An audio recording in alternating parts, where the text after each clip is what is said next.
महिला से कथित मारपीट का आरोपी व फरार बीजेपी नेता श्रीकांत त्यागी की अंतिम लोकेशन का पता चल गया है। त्यागी की अंतिम लोकेशन उत्तराखंड में मिलने की जानकारी सामने आई है। वहीं आरोपी बीजेपी नेता को ऋषिकेश में आखिरी बार देखा गया था। इस बीच प्रशासन ने ओमैक्स ग्रैंड सोसाइटी में पहुंचकर श्रीकांत त्यागी के ग्राउंड फ्लोर वाले अपार्टमेंट के बाहर बने अवैध निर्माण को ध्वस्त कर दिया है। 4 दिन से फरार गालीबाज नेता श्रीकांत त्यागी की लोकेशन उत्तराखंड में मिली है। जानकारी के मुताबिक वे हरिद्वार और ऋषिकेश के बीच में कहीं पर मौजूद है। जांच से इस बात का भी पता चला है कि उन्होंने करीब 10 बार अपने फोन को ऑफ और ऑन किया है। हरिद्वार में एक सीसीटीवी कैमरे में श्रीकांत त्यागी को देखा गया है। पुलिस की 10 टीमें त्यागी की तलाश में जुट गई हैं। अपर मुख्य न्याय कार्यपालक अधिकारी प्रवीण मिश्रा ने बताया कि सोमवार सुबह करीब 9 बजे नोएडा प्राधिकरण के प्रवर्तन दस्ते ने शहर के सेक्टर 93B स्थित ओमैक्स ग्रैंड सोसाइटी में पहुंचकर श्रीकांत त्यागी के ग्राउंड फ्लोर वाले अपार्टमेंट के बाहर बने अवैध निर्माण को ध्वस्त कर दिया है। प्रधानमंत्री मोदी ने आज उपराष्ट्रपति एम वेंकैया नायडू को युवाओं व सांसदों के लिए प्रेरणा स्रोत करार दिया और कहा कि वे समाज, देश और लोकतंत्र के सबसे बड़े उनसे बहुत कुछ सीख सकते हैं।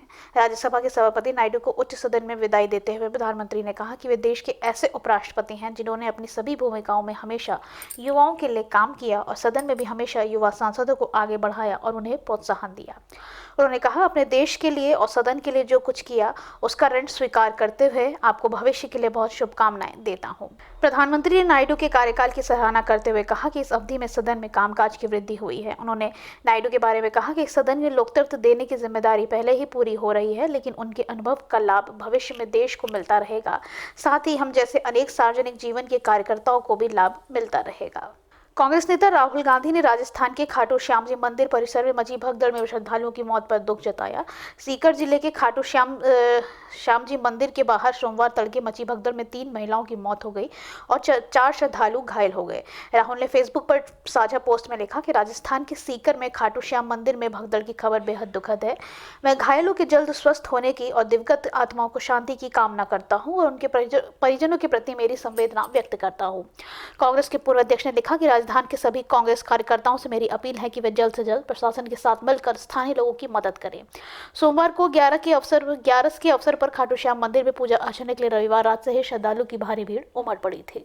आम आदमी पार्टी के राज्यसभा सांसद संजय सिंह ने अर्धसैनिक बलों के जवानों की पेंशन सहित अन्य सुविधाओं को बहाल करने की मांग करते हुए राज्यसभा में बहस का नोटिस दिया है। इस मुद्दे पर जल्द ही बहस करने की मांग भी की गई है। संजय सिंह ने अपने नोटिस में कहा कि देश में 10 लाख से अधिक अर्धसैनिक बलों के जवान काम कर रहे हैं। ये जवान सीमा सुरक्षा के साथ साथ बाढ़, प्राकृतिक आपदा, सांप्रदायिक दंगों और चुनाव तक में अपनी जान की फिक्र किए बिना देश के नागरिकों की रक्षा करते हैं। संजय सिंह ने मांग की है कि 2004 के बाद के जवानों की पेंशन बंद करने, कैंटीन की सुविधा पर जीएसटी लगाने व 1 रैंक 1 पेंशन का लाभ 7वें वेतन आयोग की तर्ज पर लागू न होने, जवानों के बच्चों को उत्तम शिक्षण संस्थानों की कमी और जूनियर अधिकारियों को ठीक से पदोन्नति और वेतन लाभ न मिलना शामिल है। नोएडा में महिला के साथ अभद्रता करने वाले बीजेपी नेता श्रीकांत त्यागी को लेकर सियासत तेज हो गई है। इस मामले में पहले समाजवादी पार्टी प्रमुख अखिलेश यादव और अब कांग्रेस के राष्ट्रीय महासचिव प्रियंका गांधी वाड्रा ने बीजेपी सरकार पर निशाना साधा। प्रियंका गांधी ने ट्वीट कर लिखा कि क्या इतने सालों से बीजेपी सरकार को नहीं पता था कि नोएडा के बीजेपी नेता का निर्माण अवैध है, बुलडोजर कार्रवाई दिखावटी है। इन सवालों के जवाब से सरकार बच रही है। एक महिला के साथ खुलेआम अभद्रता और 10 से 12 गुंडे भेजकर महिला को धमकाने की हिम्मत उसे कौन दे रहा है? कौन है जो उसे बचाता रहा? किसके संरक्षण में उसका गुंडा राज और अवैध कारोबार फला फूला? झारखंड के मुख्यमंत्री हेमंत सोरेन ने राज्य में सूखे जैसी स्थिति से निपटने के लिए नीति आयोग की संचालन परिषद की बैठक के दौरान केंद्र सरकार से विशेष पैकेज की मांग की है। मुख्यमंत्री कार्यालय की ओर से जारी यह बयान में जानकारी दी गई है। सीएमओ के बयान के अनुसार प्रधानमंत्री नरेंद्र मोदी की अध्यक्षता में हुई बैठक में सोरेन ने कहा कि सिंचाई सुविधाओं की कमी के कारण राज्य हर 3 से 4 साल में सूखे का सामना करना पड़ता है। बयान में मुख्यमंत्री के हवाले से कहा गया कि इस साल राज्य में अब तक 50% कम वर्षा दर्ज की गई है, जिसमें धान की बुआई के लक्ष्य का 20% ही काम हासिल किया जा सका है। झारखंड सूखे की ओर अग्रसर है। मैं केंद्र से अनुरोध करता हूं कि स्थिति से निपटने के लिए झारखंड के वास्ते एक विशेष पैकेज को मंजूरी दी जाए। बिहार में एक बार फिर राजनीतिक हलचल तेज हो गई है। सूत्रों का दावा है कि राज्य में 15 अगस्त से पहले नई सियासी तस्वीर हो सकती है। राष्ट्रीय जनता दल के सूत्रों ने बड़ा दावा किया है। सूत्रों के मुताबिक तस्वीर बदलने की सूरत में अगर नया गठबंधन बनता है तो नीतीश कुमार के साथ 150 से ज्यादा विधायकों का समर्थन हो सकता है। इसके अलावा सूत्रों का दावा है कि जनता दल यूनाइटेड यानी कि जेडीयू भी टूट पड़ सकती है। दावा है कि जेडीयू के कुछ विधायक आरसीपी सिंह के संपर्क में हैं। दावा किया जा रहा है कि बिहार में महाराष्ट्र का फॉर्मूला दोहराया जा सकता है। सूत्रों के अनुसार जेडीयू में टूट की आशंका के चलते अब तक नहीं बन पाई है। आरजेडी से बात नहीं बनी है।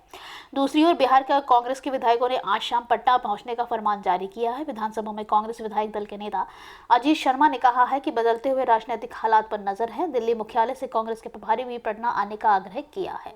नोएडा की ओमैक सोसाइटी में महिला से अभद्रता करने के बाद फरार हुए बीजेपी नेता श्रीकांत त्यागी को पुलिस अब तक गिरफ्तार नहीं कर सकी है। इस बीच सपा नेता शिवपाल यादव ने पुलिस की कार्यशैली पर सवाल उठाए। शिवपाल यादव ने कहा कि पुलिस के पास तो सारा तंत्र होता है, लेकिन फिर भी पुलिस आरोपी त्यागी को अब तक गिरफ्तार क्यों नहीं कर पाई। उन्होंने कहा कि कहीं ना कहीं कोई तो उसकी मदद कर रहा है। ये कौन है जो लोग आरोपी से बच रहा है। हालांकि शिवपाल यादव ने श्रीकांत त्यागी के फ्लैट पर चलाए गए बुलडोजर को लेकर सीएम योगी आदित्यनाथ का धन्यवाद दिया। उन्होंने कहा कि मैं इस कार्रवाई के लिए सीएम योगी का धन्यवाद देता हूं। जब जब बुलडोजर चलेगा तब मैं मुख्यमंत्री का धन्यवाद दूंगा। शिवपाल ने आगे कहा कि अयोध्या में भी कब्जे कर रहे हैं, उनके निर्माण पर भी बुलडोजर चलाना चाहिए। झारखंड में उर्दू स्कूलों और शुक्रवार को छुट्टी को लेकर विवाद थमने का नाम नहीं ले रहा है। इस मामले को लेकर गोड्डा से बीजेपी सांसद निशिकांत दुबे ने एक बार फिर कांग्रेस और झामुमो सरकार पर हमला बोला। निशिकांत दुबे ने कहा कि झारखंड को इस्लामिक स्टेट बदलने जा रहा है। यह साजिश है, जांच के लिए एएनआई को बुलाना चाहिए। उन्होंने कहा कि देश को तोड़ने की साजिश हो रही है और इसमें कांग्रेस और झामुमो शामिल है। उन्होंने ये कहा कि जीत के लिए वे बांग्लादेश हो, पाकिस्तान हो या चीन के लोग हो, किसी की भी मदद ले सकते हैं। इससे पहले बीजेपी सांसद निशिकांत दुबे ने ट्वीट करके भी कांग्रेस और झामुमो पर निशाना साधा था। उन्होंने लिखा था कि राज्य के सत्ताधारी सफेद टोपी वाले नेता इस राज्य को इस्लामिक राज्य में बदलना चाहते हैं। इस तरह की राजनीति का जवाब हम देंगे। राज्य अपनी नीति का बदलाव लाए, नहीं तो बदलाव ला देगी। लोकसभा में भारत छोड़ो आंदोलन के 80 वर्ष पूर्व होने पर आज राष्ट्रपिता महात्मा गांधी और अन्य स्वतंत्रता सेनानियों को श्रद्धांजलि दी और उनके त्याग एवं बलिदान का स्मरण किया। सदन की कार्रवाई आरंभ होने पर लोकसभा अध्यक्ष ओम बिरला ने कहा कि संपूर्ण देश भारत छोड़ो आंदोलन की 80वीं वर्षगांठ मना रहा है। उन्होंने कहा कि 9 अगस्त 1942 को राष्ट्रपति महात्मा गांधी ने भारत छोड़ो का नारा दिया था। स्वतंत्रता प्राप्ति के लिए किए गए संघर्ष में भारत छोड़ो आंदोलन सर्वाधिक निर्णायक क्षणों में से एक था, जिसने पूरे देश को आज़ादी के लिए संघर्ष करने हेतु एकजुट किया था। उन्होंने आगे कहा कि आज जब हम स्वतंत्रता प्राप्ति के 75वें वर्ष में हैं और आज़ादी का अमृत महोत्सव बना रहे हैं, तो हम यह संकल्प करें कि अपने स्वतंत्रता सेनानियों के बलिदान का स्मरण करते हुए देश हित में काम करते रहेंगे और उनके उच्च आदर्शों के प्रति खुद को समर्पित करेंगे।